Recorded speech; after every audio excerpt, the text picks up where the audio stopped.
Halo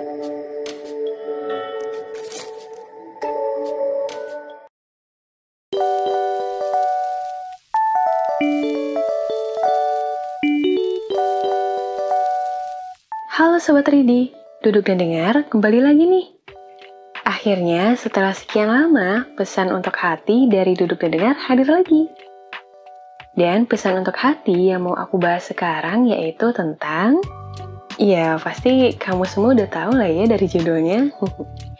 Yaps, aku mau bahas tentang multitasking. Ayo, siapa nih di sini yang sering banget multitasking? Ngerjain 2 sampai lebih aktivitas dalam satu waktu.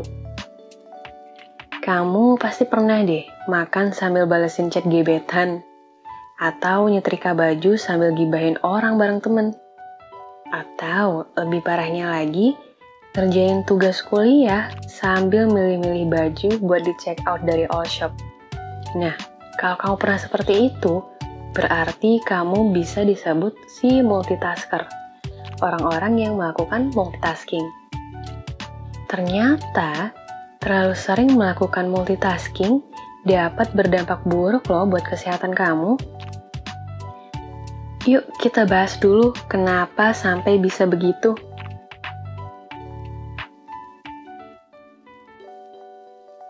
Sebenarnya, aktivitas melakukan sesuatu dalam satu waktu itu lebih tepatnya disebut task switching, atau melakukan pekerjaan secara bergantian dalam waktu bersamaan. Tapi nggak tahu juga sih ya, kenapa orang-orang lebih mengenalnya dengan sebutan multitasking. Mungkin karena diibaratkan kayak sebuah komputer kali ya, sekali dihidupin, semua aplikasi dijalanin. Iya nggak? Memang sih, kalau kita ngerjain semuanya dalam waktu yang bersamaan, kita ngerasa akan lebih bisa menghemat waktu dan energi. Tapi, kamu sadar nggak sih? Kamu akan merasa 2 kali lebih lelah dibandingkan dengan cuma fokus mengerjakan satu aktivitas saja dalam satu waktu. Dilansir dari laman kesehatan yang aku baca, multitasking memiliki beberapa dampak buruk bagi kesehatan tubuh, bahkan juga terhadap kesehatan psikologis kamu. Wah, cukup seram sih mendengar pernyataan ini. Nah, kalau gitu, aku sebutin nih satu-satu apa aja efeknya buat diri kita.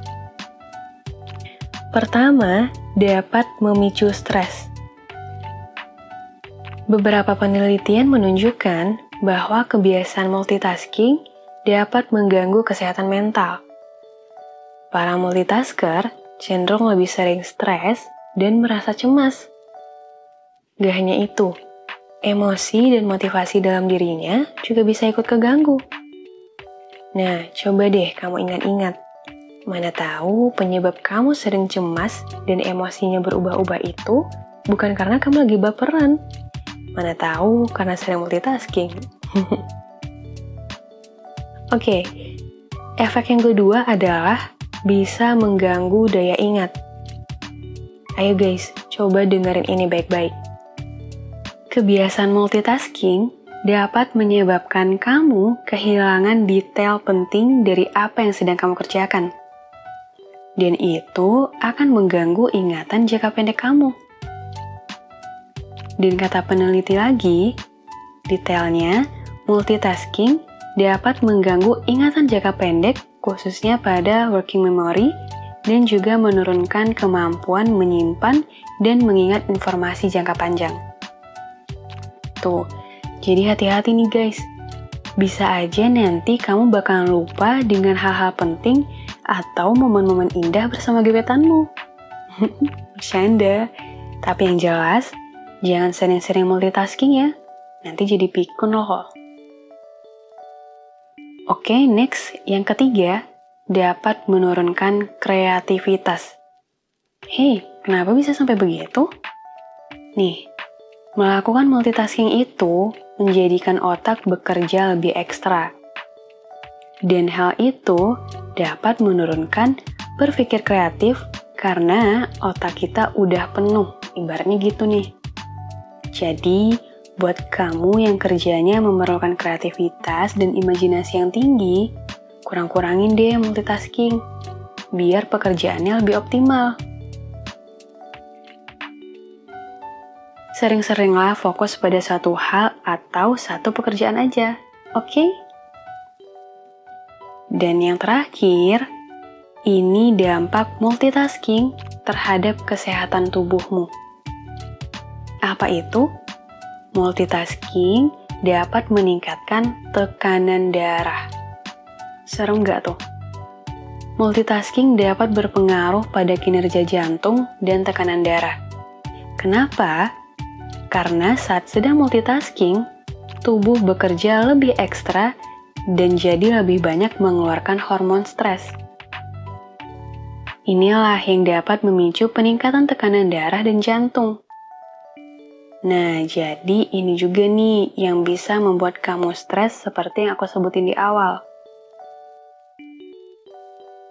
Gimana? Masih mau sering-sering multitasking? Jangan ya. Kesehatan mental dan kesehatan tubuhmu itu sangat penting. Jadi, pesan dariku, daripada memaksakan diri untuk mengerjakan semua pekerjaan sekaligus atau multitasking, lebih baik kamu membuat skala prioritas mana pekerjaan yang harus diselesaikan lebih dulu dan mana pekerjaan yang bisa dikerjakan setelahnya. Dengan mengatur pekerjaan seperti itu, peluang kamu terbebas dari stres akan lebih besar. Selain bisa meningkatkan efisiensi waktu, kamu juga bisa menghasilkan pekerjaan dengan lebih maksimal. Ingat ya, jangan suka sering-sering multitasking. Apalagi buat kamu, para kaum perempuan. Udah pada jago banget pasti nih multitaskingnya. Mulai sekarang, dikurang-kurangin ya. Demi masa muda dan masa tua yang lebih sehat. Kalau gitu, sekian dulu ya pesan untuk hati kali ini. Kira-kira lain waktu enaknya bahas tentang apa lagi ya? Tulis di kolom komentar ya. Terima kasih ya sudah mendengarkan podcast Duduk dan Dengar. Untuk teman-teman yang mau puisi atau curhatannya dibacain sama Duduk dan Dengar, caranya gampang banget.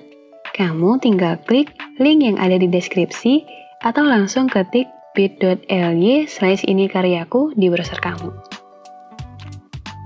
Kalau kamu suka sama podcast Duduk dan Dengar, jangan lupa untuk subscribe, like, dan share ke teman-teman kamu. Dan jangan lupa untuk follow kami di Instagram @dudukdandengar untuk mendengarkan sajak-sajak motivasi dan mental quotes yang akan menemanimu setiap hari. Sampai jumpa di podcast selanjutnya. Bye!